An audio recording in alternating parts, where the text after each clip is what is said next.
Bonjour à tous et bienvenue dans cette nouvelle vidéo. Petite vidéo en fait sur une mise en ligne qu'on me demande depuis un moment. J'avoue que par manque de temps, je l'avais pas fait.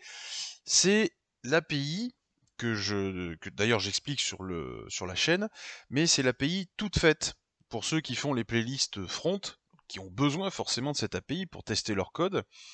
C'est typiquement la mise en ligne d'un back pour le front que vous essayez de tester. Alors, plusieurs choses à voir sur cette petite vidéo. J'arrive ici sur le get. En fait, c'est la première route de l'API, je vous expliquerai après. Et évidemment, toutes les routes que je montre et que j'utilise dans les playlists front sont implémentées ici. Bien évidemment, pour comprendre et pour appréhender cette API, je vous ai fait une documentation avec le Swagger. Vous avez le lien directement ici, il suffit de cliquer, et vous avez le Swagger complètement mis en ligne et qui vous donne les indications, par exemple, pour se connecter. On voit très clairement ici qu'il nous faut un email et un password, et ça va nous donner, quand tout se passe bien, bien évidemment, ça va nous donner un token, le fameux token que vous utiliserez, le JSON Web Token, que vous utiliserez dans votre front. Bien évidemment, vous pouvez essayer, c'est aussi l'avantage du Swagger, c'est que tout peut se tester en live. Bien évidemment, vous le faites aussi depuis votre code, depuis votre front. Ici, il suffira de rentrer un login et un password, donc c'est email password, et vous êtes connecté. Vous pouvez récupérer tous les utilisateurs, modifier, en récupérer un, en modifier un, trash, untrash, et supprimer tout court. La partie user est libre d'accès, et la partie cocktail, seul le get all et le get ID, donc récupérer tous les cocktails et récupérer un seul, est ouvert, comme c'est expliqué d'ailleurs dans l'API. Pour le reste, il vous faudra un token. Là aussi, vous pouvez le tester. Il suffit de mettre votre token ici et les routes se déclenchent. Au final, Swagger, vous cliquez dessus, ça vous dit exactement ce qu'il faut. C'est pas des masses compliquées. Et si je fais par exemple ça, un truc tout bête, ouais, j'ai mis l'utilisateur là-dedans. Bon, c'est pas bien grave. Je pense que je vais faire une restauration de la base de données. C'est pas bien méchant. Bref, vous pouvez tout essayer dessus. Il n'y a pas de souci. Alors évidemment, vous essayez d'éviter de modifier l'utilisateur 1. Pourquoi? Parce que je vous en ai mis un par défaut. Vous l'avez ici. C'est un compte de toute façon qui va se restaurer régulièrement puisque, comme je l'explique ici, cette base de données, elle est réinitialisée tous les jours à 6 heures du matin.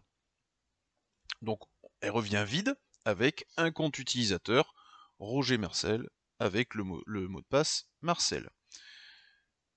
Si vous avez la curiosité, puisque ça c'est plus une vidéo qui est à destination de ceux qui s'occupent du front ou de ceux qui veulent tester le front avec les playlists que j'ai mis en ligne ou n'importe quelle autre vidéo sur YouTube ou n'importe quel code, là au moins je vous ai mis une API, vous pouvez la tester, vous avez la documentation.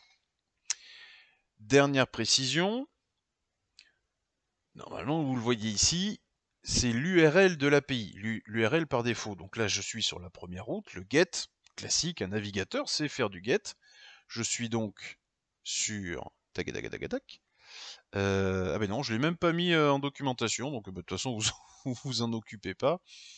Si dans les vidéos vous me voyez faire pour me connecter à l'API, API que moi j'ai en local quand je fais les vidéos, forcément j'utilise l'URL localhost 2 et je sais plus le port, peut-être 8000.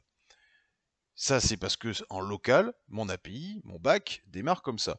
Vous, quand vous voulez l'utiliser avec ce back-là, quand vous codez votre front avec ce back-là, eh bien, au lieu de faire http localhost 2 et quelques, vous faites simplement http slash évidemment flp-api France Centrale Cloud blablabla. Vous remplacez simplement localhost 2.8000 ou un autre port par cette URL là tout court. C'est reprécisé sur la documentation. Hein, le serveur c'est bien http cette URL là. Désolé, elle est un peu longue, mais c'est comme ça. Et c'est tout. Voilà, donc ce bac est fonctionnel, ce bac est opérationnel, il se met à jour, il se remet à zéro, pardon, tous les matins à 6 heures, et vous pouvez l'utiliser comme, comme bac de test, soit par rapport aux vidéos que j'ai fait pour, pour les playlists front, soit simplement parce que vous avez trouvé un autre tuto ou vous voulez l'utiliser. Il n'y a pas de souci, c'est libre d'accès. Voilà pour cette petite vidéo. On en a plein d'autres qui vont arriver encore, hein, mais bon, voilà, on a nos emplois du temps aussi qui font qu'on n'a pas tellement de dispo tout le temps.